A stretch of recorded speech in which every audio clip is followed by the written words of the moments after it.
이 말씀은 출애굽기 5장 1절부터 14절 말씀, 사명의 길, 알면서도 힘든 길이라는 제목을 가지고 말씀을 보도록 하겠습니다. 한 절씩 교독합니다. 그 후에 모세와 아론이 바로에게 가서 이르되, 이스라엘 하나님 여호와께서 이렇게 말씀하시기를, 내 백성을 보내라. 그러면 그들이 광야에서 내 앞에 절기를 지킬 것이니라 하셨나이다. 바로가 이르되, 여호와가 누구에게 내가 그의 목소리를 듣고 이스라엘을 보내겠느냐? 나는 여호와를 알지 못하니 이스라엘을 보내지 아니하리라. 그들이 이르되, 히브리인의 하나님이 우리에게 나타나셨은즉 우리가 광야로 사흘 길쯤 가서 우리 하나님 여호와께 제사를 드리려 하노니 가도록 허락하소서. 여호와께서 전염병이나 칼로 우리를 치실까 두려워하나이다. 애굽 왕이 그들에게 이르되, 모세와 아론아, 너희가 어찌하여 백성의 노역을 쉬게 하려느냐? 가서 너희의 노력이나 하라. 바로가 또 이르되, 이제 이 땅의 백성이 많아졌거늘 너희가 그들로 노역을 쉬게 하는도다 하고, 바로가 그날에 백성의 감독들과 기록원들에게 명령하여 이르되, 너희는 백성에게 다시는 벽돌에 쓸 집을 전과 같이 주지 말고 그들이 가서 스스로 죽게 하라. 또 그들이 전에 만든 벽돌 수요대로 그들에게 만들게 하고 감하지 말라. 그들의 게으름으로 소리질러 이르기를, 우리가 가서 우리 하나님께 제사를 드리자 하나니, 그 사람들의 노동을 무겁게 함으로 수고롭게 하여 그들로 거짓말을 듣지 않게 하라. 백성의 감독들과 기록원들이 나가서 백성에게 말하여 이르되, 바로가 이렇게 말하기를, 내가 너에게 짚을 주지 아니하리니 너희는 집을 찾을 곳으로 가서 주우라. 그러나 너희 일은 조금도 감하지 아니하리라 하셨느니라. 백성의 외국 온 땅에 흩어져 곡초 그루터기를 거두어다가 짚을 대신하니, 감독들이 그들을 독촉하여 이르되, 너희는 집이 있을 때와 같이 그날의 일을 그날에 마치라 하며, 바로의 감독들이 자기들이 세운 바 이스라엘 자손의 기록원들을 때리며 이르되, 너희가 어찌하여 어제와 어제와 오늘 만드는 벽돌의 수요를 전과 같이 채우지 아니하였느냐 하니라. 아멘. 모세가 힘들었던 첫 번째 단계는 백성을 설득하는 일이었습니다. 다행히 아론이 앞서줘서 백성들이 또 잘 듣고 믿고 심지어 하나님께 머리 숙여 경배하면서 하나님이 자신들을 돌아보았음과 또 자신들을 이제 이 노역에서 해방시켜 줄 것을 미리 보면서 기뻐하며 감사하는 장면들을 우리는 4장 마지막에 보았고, 그 후에 이제 이스라엘 백성들이 모세를 믿고 하나님이 돌아보심을 감사하면서 하나가 되었을 때, 그 후에 모세와 아론이 바로에게 갑니다. 자, 이게 일의 절차죠. 먼저 우리가 화목해야 될 것은 가정입니다. 그래서 우리 가화만서성이라는 말이 있듯이 정말 가정이 하나 되고 한 마음을 품어야지 그 다음에 큰 일을 도모할 수 있게 됩니다. 이스라엘 교회가 화목해야지 다른 것도 행할 수 있음을 우리에게 알려주고 있습니다. 저도 유학할 때 처음으로 교회가 좀 어지럽다 하는 걸 처음 느껴봤어요. 뭐 어렸을 때부터 아버님이 심호하는 교회에 있다 보니까 어지럽다 혹은 뭐 문제가 있다, 시끄럽다 이런 부분들을 못 느끼고 쭉 자라왔는데, 이제 유학을 딱 갔는데 교회가 막 합쳐지는 과정이었어요.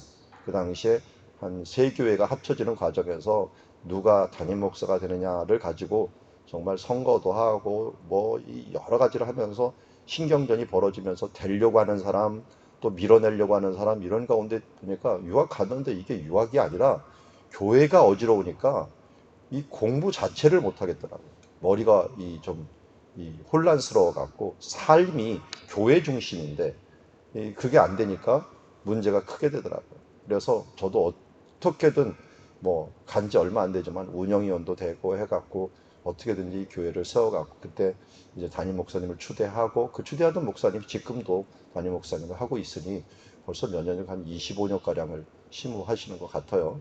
그러면서 참 이게 그때 딱 느꼈던 것이, 교회가 안정되는 것이 내 삶이 안정되는 거구나 하는 것을 그때 깨닫게 되면서, 정말 우리가 우리 내부에서 하나님의 백성들이 먼저 안정되게 한 마음을 품고 믿음으로 한 방향을 바라보고 가는 것들이 정말 중요하구나 하는 것을 느꼈습니다. 하물며 가장 작은 단위인 이 가정이 하나님을 바라보며 살아가는 것들이야 얼마나 소중하겠습니다. 그렇게 된 뒤에, 그게 바로 그 후에입니다. 그 후에 모세와 아론이 바로에게 가서 이제 이야기를 합니다. 이스라엘 하나님 여호와께서 이렇게 말씀하시기를 내 백성을 보내라. 왜 내 백성을 보내라 했습니까? 그들이 노역을 시키고 노예로 삼고 있었기 때문입니다.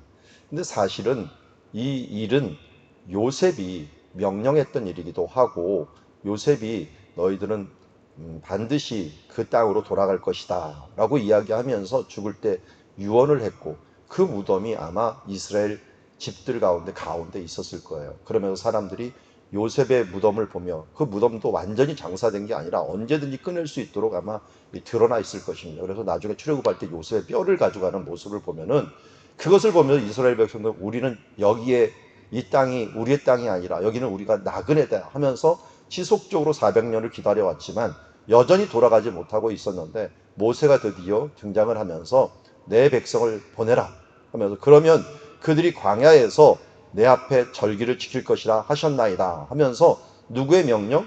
이스라엘의 하나님 여호와의 명령을 전합니다. 그랬더니 바로가 뭐라 그럽니까? 여호와가 누구이기에 내가 그의 목소리를 듣고 이스라엘을 보내겠느냐? 나는 여호와를 알지 못하니 이스라엘을 보내지 아니하리라 라고 말씀합니다. 그러니까 한마디로 나는 여호와를 알지 못한다.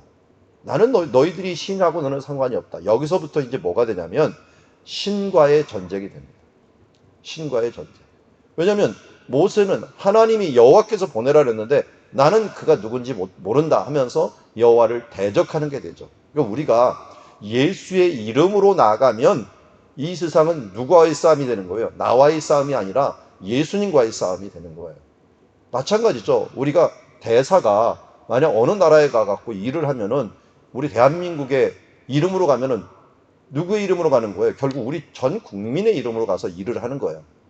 그런데 그 사람을 다 쫓아내거나 또 학대를 한다는 건 우리 나라 자체를 하는 거나 마찬가지고요. 여기서 보면 내 백성을 보내라라고 했지만 여호와의 이름으로 나갔기 때문에 결국은 이 일들은 하나님의 일이 되는 것을 보게 됩니다. 우리도 마찬가지입니다. 누구의 이름으로 나갈 것인가 하는 부분들이 매일 중요하고, 그래서 우리가 기도할 때도 예수의 이름으로 기도하고, 우리의 삶도 우리 바울 사도가 말씀하실 때 우리가 하나님과 이 하나님의 사신이다라고 하는, 쉬운 말로 대사라라고 하는 말을 씁니다. 우리는 하나님 나라의 대사로서 살아가는 건 예수의 이름으로 나아가기 때문인 것이라고 할 수 있습니다. 그런데 이들은 내가 여호와를 알지 못한다라고 하는 것은 한마디로 경험하여 알지 못한다는 표현들이 돼요. 내가 너희들을 도저히 모른다. 그러니까 내가 어떤 면은 이것은 경험하게 해준다는 것도 마찬가지거든요. 그래서 우리 6장에도 나중에 나오게 되지만 하나님께서는 지금 이스라엘에게도 하나님이 어떤 분인가를 경험하게 만들고, 그리고 여기 애굽에게도 경험하게 만드는 일들을 오늘 계획하고 계시는 것을 보게 됩니다. 여러분, 우리가 이 말씀 1절과 3절에 보면은 두 번이나 이 말을 반복을 해요. 내가 광야에 가서 사흘 긴 좀 우리 하나님 여호와께 제사를 드리라 한다라는 말을 반복을 하는데, 이 말은 이미 출애굽기 3장 18절에 모세를 부를 때 하신 말씀이에요. 그들이 출애굽기 3장 18절, 그들이 내 말을 들으리니 너는 그들의 장로들과 함께 애굽 왕에게 이르기를 히브리 사람의 하나님 여호와께서 우리에게 임하셨은즉 우리가 우리 하나님 여호와께 제사를 드리려 하노니 사흘 길쯤 광야로 가도록 허락하소서라고 말하라고 하나님이 아예 모세를 부를 때부터 그에게 얘기했기 때문에 이 말을 그대로 하는 거예요. 근데 의문은 왜 자꾸만 사흘길이라고 얘기를 하나? 사흘길. 이 사흘길을 어떤 사람은 시내산까지의 거리다라고 얘기하는데, 그거는 정말 잘못된 이야기예요. 시내산까지는 100km 가까이 되기 때문에요. 거기를 걸어서 3일 만에 100km가 아니라 거의 300km 가까이 되는데, 그걸 3일 만에 도착하는 것들은 거의 불가능합니다. 그래서 하루에 이 백성들이 많이 걸어봤자 20km, 더 많이 걸으면 30km 정도 되거든요. 그래서 성경에 잘 보면 홍해를 건넌 다음에 사흘 만에 3일 만에 이른 장소가 나중에 오면 마라의 샘이에요. 마라의 샘. 그런데 이상하게 거기서도 마라의 샘에서 하나님께서 여호와 라파 하면서 여호와 율례와 법도를 진짜 거기서 알려주셔요. 그 다음부터는 이제 애굽의 율례와 법도가 아니라 하나님의 율례와 법도를 가지고 너희는 살아라 하면서 광야의 삶을 이제 시작하게 되는 것을 보게 됩니다. 그러면 어떤 면에서 이 마라의 샘까지 가면서 이제는 거기서 새롭게 하나님께서 법도를 알려주면서 하나님의 백성답게 살 길을 알려주는 그런 결과론적으로 보면 그렇게 진행이 되는 것을 보게 됩니다. 그런데 또 예표론적으로 보면은 예수 그리스도의 이 죽으심을 의미한다고 할 수가 있습니다. 왜냐하면 마지막 출발이 뭡니까? 6월절입니다.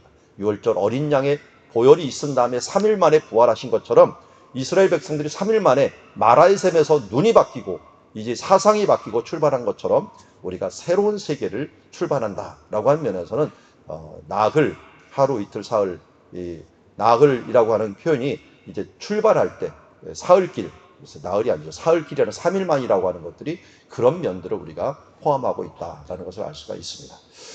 자, 그리고 잘 보니까 여기서 중요한 게 있어요. 왜 백성을 보내라고 했습니까?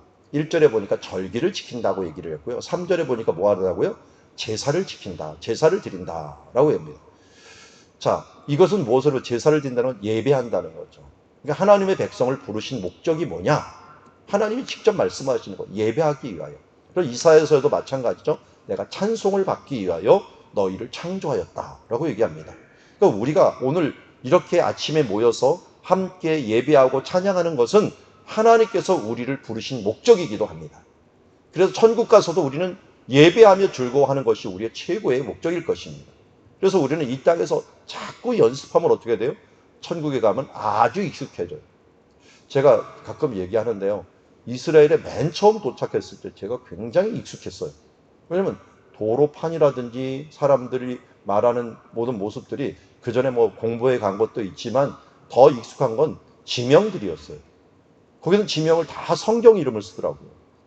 그러는 바람에 어디가 어디인지 뭐 베델, 예루살렘 뭐 이런 데 너무 잘하는데도 베세메스 이런 데 글을 가는데 써 있는데 내가 다 봤던 이름인데 하고 익숙하더라고요. 여러분 천국 가면 여러분 익숙할 것인가? 아니면 생판 처음 온 것처럼 어색할 것인가? 그것은 여기서 예배를 어떻게 드렸느냐? 하나님과의 얼마나 어떤 사귐을 가졌느냐에 따라서 그것이 내 고향인가? 아니면 내가 이방 땅에 왔나? 하는 것들을 결정하게 될 것입니다.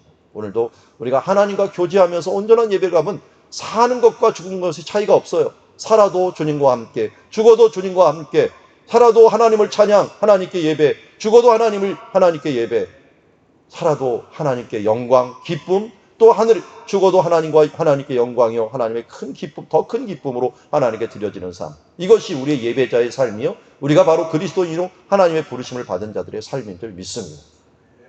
그러면 영광인데 그렇지 않으면 어떻게 됩니까? 3절 뒤에 보니까 아예 모세가 얘기합니다. 허락하소서 여호와께서 전염병이나 칼로 우리를 치실까 두려워하나이다. 이거는 애굽을 친다는 게 아니라 우리를 친다는 거예요. 왜? 우리가 하나님께 예배드려야 되고 하나님을 찬양하는 자가 돼야 되는데 안 드리면 어떻게 된다는 거예요? 우리 가운데 전염병이 오고 전쟁이 오고 우리 가운데 재앙이 온다는 것입니다. 우리가 마땅히 해야 될 것들을 행하지 않는다면. 그래서 예배는요, 우리의 상급이기도 하지만 우리가 행하지 않으면 우리가 받을 벌이기도 한다 하는 것들을 항상 기억해야 됩니다. 그래서 믿는 사람들은 하나님을 찬양하고 기뻐하는 일을 하지 않으면 이런 병과 칼로서 이스라엘 역사, 이 왕국의 역사들을 보면 이런 일들이 얼마나 많이 일어나는지를 우리에게 보여주고 있습니다. 여러분, 하나님을 기뻐 예배하는 자로 살아가는 것이 우리의 삶의 목표로 살고, 유대인들을 보면서 이 안식일을 위하여 살아가는 모습들을 볼 때 그건 참 부러웠습니다. 우리의 일주일이 바로 예배드리기 위하여 살아가는 삶들을 살아야 돼요. 우리가 주일날 얼마나 기쁜 예배를 드릴까 하면서 우리의 하나님께 드릴 예물을, 우리의 드린 삶의 예배를 가지고 하나님께 드리는 이 간증을 가지고 하나님께 가서 감격하며 주님께 경배드리는 그 예배를 위하여 살아가는 삶, 아니 하루하루를 그렇게 또 모아가는 삶을 살아갈 때 하나님께서 가장 기뻐하는 삶을 살아갈 수 있는 줄 믿습니다. 4절에 보니 애굽 왕이 그들에게 이르되 모세와 아론아 너희가 어찌하여 백성의 노역을 쉬게 하려느냐 하면서 너희 노역이나 하라. 바로가 이르되 이제 이 땅의 백성이 많아졌거늘 너희가 그들로 노역을 쉬게 하는도다. 참 이 재미난 것이요. 먼저 여호와를 알지 못하다 보니까 사람을 뭘로 취급하냐면 노역꾼으로, 자기의 일꾼으로 취급을 합니다. 그전에는 어떻게 했어요? 사람이 너무 많아지는 것이 불안해갖고 그들이 우리를 공격할 것 같다 해갖고 남자아이를 죽이더니 그 일들을 바꿨어요. 정책을 바꾼 거예요. 남자아이들이 많아져도 상관없겠다. 왜냐하면 다 일꾼으로 쓰고 노예를 쓰는 게 더 낫겠다. 그리고 이제는 정책을 바꿔갖고 그들이 노역을 쉬게 하는 것을 차라리 두려워해요. 이제는 노예로 써갖고 야 이거 돈 안 주고 쓰는 노예 이것처럼 좋은 게 없다 해갖고 그들의 정책을 바꿔갖고 이스라엘을 그야말로 종처럼 부리고 있는 모습을 보게 됩니다. 그러니까 데리고 가는 게 이제는 불안한 거예요. 예전에는 많아지는 게 불안했는데 이제 많아진 사람들이 자기를 돕고 있으니 이제 데려가는 게 더 불안한 상황이 되는 것입니다. 이처럼 이제 여호와의 말씀을 전혀 듣지 않고 자신의 유익만을 위하여 지금 살아가는 이 바로, 이것이 바로 애굽 왕이라고 얘기하고 있고 세상의 권력자요 세상의 왕이라고 할 수가 있습니다. 호세아서 6장 1절에 보면 이렇게 얘기합니다. 오라 우리가 여호와께로 돌아가자. 여호와께서 우리를 찢었으나 도로 낫게 하실 것이요 우리를 치셨으나 싸매어 주실 것이니라. 여호와께서 이틀 후에 우리를 살리시며 셋째 날에 우리를 일으키시리니 우리가 그의 앞에서 살아나리라. 3절에 보니까 그러므로 우리가 여호와를 알자. 힘써 여호와를 알자. 그의 나타나심은 새벽빛같이 어김없나니 비같이 땅을 적시는 늦은 비같이 우리에게 임하시리라. 여기에 나타나면 이 모습과 같이 중첩이 되는 것 같아요. 3일 만에 이스라엘 백성들은 나가면 살아날 것인데, 그런데 여호와를 알기 위해서 예배하며 나아가는데 바로는 내가 알지 못하니 그 예배하는 자를 이제 막는 자가 되버립니다. 세상은 어떻게든지 우리가 예배하지 못하도록 밤늦게까지 일하게 만들고 피곤하게 만들고 잠을 자지 못하게 만들고 불면증에 시달리게 만들고 어떻게 보면은 이 다른 세상의 것에 마음을 쫙 뺏기게 만들어 갖고 기도하지 못하게 만들고 예배하지 못하게 만들고 코로나 이 병들을 통해서 교회 문을 닫게 만들고 어떻게든지 이 사람들의 믿음을 떨어뜨리는 방향으로 가고 있는데, 여러분 이것이 뭡니까? 이게 당연히 세상이 우리를 향하여 도전하는 일들입니다. 왜요? 여호와를 알지 못하기 때문에. 그런데 우리는 어떻게 해야 된다고요? 오라 우리가 여호와를 알자. 더 힘써 알자. 우리는 더 하나님께 예배하고 힘써 아는 자리로 나가야 됩니다. 그러면 어떻게 됩니까? 여기 2절에 보면 우리를 살리시며 셋째 날에 우리를 일으키시니 우리가 그 앞에 살아날 것이다 라고 하면서 우리가 예배를 통하여 예수를 통하여 다시 한번 일어나는 역사가 일어날 줄 믿습니다. 그래서 이 세상은 어떻게든지 여호와를 알지 못하기 때문에 우리를 예배하지 못하게 만들지만 우리는 예배하는 자로서 지속적으로 서 나가야 될 줄 믿습니다. 8절에 보니 그들이 전에 만든 벽돌 수요대로 그들에게 만들게 하라라고 얘기할 뿐만 아니라 이번에는 게으르다라고 소리를 지르면서 노동을 더 무겁게 하고 수고롭게 합니다. 거기다가 그걸 거짓말이라고 얘기를 하고 나중에는 집을 주지 아니하고 또 집을 또 다른 데서 너희들이 구해오라. 그러니까 일을 시켜놓고 재료도 주지 않는 거예요. 재료도 주지 않고 재료도 너희가 다 구해와라. 그런데 이게 무슨 뜻이냐면요. 앞에 이 지금 벽돌 만드는 과정을 보고 있는데 이 고센 땅 근처에다가 지금 람셋이라고 하는 이 람세스라고 하는 이런 도시를 만들고 비돔이라고 하는 국고성을 만들 때 벽돌이 없다 보니까 흑으로 저렇게 만들어요. 흑으로 벽돌을 구워갖고 만들게 되는데 만들 때는 저 위에 보면 집 같은 게 막 쌓여 있죠. 좌우에 집을 쌓아갖고 그걸 요 벽돌을 크게 했는데 그 사이에 이게 벌써 한 3,000년 4,000년 된 벽돌이에요. 흑벽돌인데 가보니까 비가 거의 안 오니까요. 이게 안 무너져요. 그리고 거기다가 갈라지지 않도록 이런 집을 갖다가 집어넣은 것들이 보이는 것을 보게 됩니다. 잘 보면 집이 중간중간에 들어가 있어요. 이게 썩지도 않고 3,000년 4,000년이 됐는데 지금까지 남고 있는 거예요. 그만큼 이스라엘 이집트 땅이 건조한 땅이기 때문에 이런 모습들이 지금도 남아있는 것을 보게 됩니다. 그래서 출애굽기 1장 14절에 실제로 얘기했죠. 노동으로 그들을 괴롭게 하니 곧 흙 이기기와 벽돌 굽기와 농사의 여러 일을 시켰다라고 했는데, 문제는 농사하는 것과 벽돌 만드는 것과는 좀 분리되어 있죠. 농사하는 중에 집을 가져올 수가 있어요. 그러니까 농사할 때 집을 딱 모아갖고 이걸 가져와야 되는데 이게 모아놓은 걸 안 주고서 직접 가갖고 가져오는 거예요. 이스라엘 사람 특별히 유목민이었잖아요. 유목민이다 보니까 이 농사하는 데가 어딘지 제대로 모르는데 그것을 가져오게 만들고 그들의 노역을 어떻게 보면 익숙하지 않은 일을 시키는 건 더 힘들죠. 이걸 더 힘들게 만들어 갖고 그 일들을 계속하면서 조금도 감하지 않고 더 힘들게 만들어 놓은 것을 보게 됩니다. 그래서 감독들을 독촉하고 나중에는 어떻게 돼요? 이 독촉하면 이스라엘의 기록원들을 때리면서 내 왜 이 수요를 채우지 못했느냐 하면서 이야기하는 것을 보게 됩니다. 출애굽기 3장 19절에 보면은 하나님께서 모세에게 이미 이야기합니다. 내가 아노니 강한 손으로 치기 전에는 애굽 왕이 너희가 가도록 허락하지 아니하리라.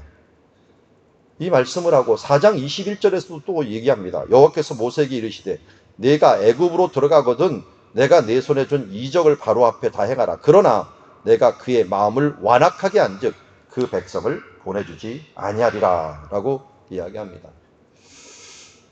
여러분, 분명히 하나님께서 명령하셨고 하나님 말씀대로 행했습니다. 그런데도 불구하고 어떤 일이 벌어져요? 어려움이 벌어져요. 말이 통하지도 않아요. 일이 진행지도 않아요. 나는 하나님 뜻대로 행한다고 했는데 실제로 사도 바울이 1차 전도여행을 끝나면서요. 신방을 합니다. 뒤돌아가면서 신방을 하면서 사도행전 14장 22절에 이렇게 얘기합니다. 제자들의 마음을 굳게 하여 이 믿음에 머물러 있으라 권하고 또 우리가 하나님 나라에 들어가려면 많은 환난을 겪어야 할 것이다. 하나님 나라에 들어가려면 많은 환난을 겪어야 할 것이다 라고 하면서 미리 이야기를 해둬요. 모세에게도 2번이나 얘기를 했어요. 바로가 완악하게 대해서 거절할 것이다. 그런데 그 일이 뭘로 나타납니까? 이렇게 나타나요. 알지만 힘든 길. 그게 무슨 길이에요? 하나님의 말씀대로 살아가는 길이에요. 사명의 길. 분명히 옳은데 그리고 어려움이 있다라고 하는데 환난이 있다라고 하는 것들을 알면서도 실제로 당하면은 이게 참 힘든 일이 바로 하나님의 뜻대로 살아가는 길입니다. 그래도 우리는 이것을 이겨야 될 이유가 뭡니까? 현재의 고난이 장차올 영광과 비교할 수 없기 때문입니다. 우리는 바로가 결국은 누구를 대적하는 게 되었어요? 하나님을 대적하게 되었고 또 이 어려움 중에서도 우리는 하나님이 결국은 하나님이 이루실 것이라는 걸 믿기 때문에 잠시 어려움에 우리가 굴하지 아니하고 견디는 자. 그래서 성경에서 7교회를 얘기할 때 칭찬만 받은 서문화 교회 그리고 이 빌라델피아 교회에게 뭐라고 합니까? 죽도록 충성하라. 그리하면 생명의 멸류관을 너희가 주리라. 끝까지 견디는 자는 내가 생명의 멸류관을 너희가 주리라 라고 말씀하면서 우리에게 견딜 것을 주문하였습니다. 어떻게 보면 지금부터는 이스라엘 백성들은 견디는 것이고 이제는 하나님께서 앞장서 싸우시는 역사가 일어나는 모습을 보게 됩니다. 오늘 말씀을 봅니다. 우리는 무엇으로 부름을 받은 사람입니까? 예배를 위하여 부름을 받은 사람이요. 하나님을 찬양하기 위해서 부름을 받은 사람이기에 우리의 본질을 알고 하나님을 찬양하는 것을 우리의 기쁨으로 여기며 나아가는 삶, 그리고 이것에 우리의 생활에 초점을 맞추는 삶으로 나가야 될 것입니다. 또한 우리가 해야 될 일은 무엇입니까? 여호와를 알자입니다. 하나님을 아는 것들이 그야말로 이제 가장 큰 부분이고 하나님을 알아야만이 우리가 그분의 뜻을 알아야만 그분의 길을 가고 헛된 시간을 우리가 허비하지 않습니다. 그러나 우리의 길은 사명자의 고난이 있는 길이라 라고 하는 것을 우리가 잊지 않고 그 나라와 의를 향하여 나아가는 주님의 자녀들 되기를 주의 이름으로 축원합니다.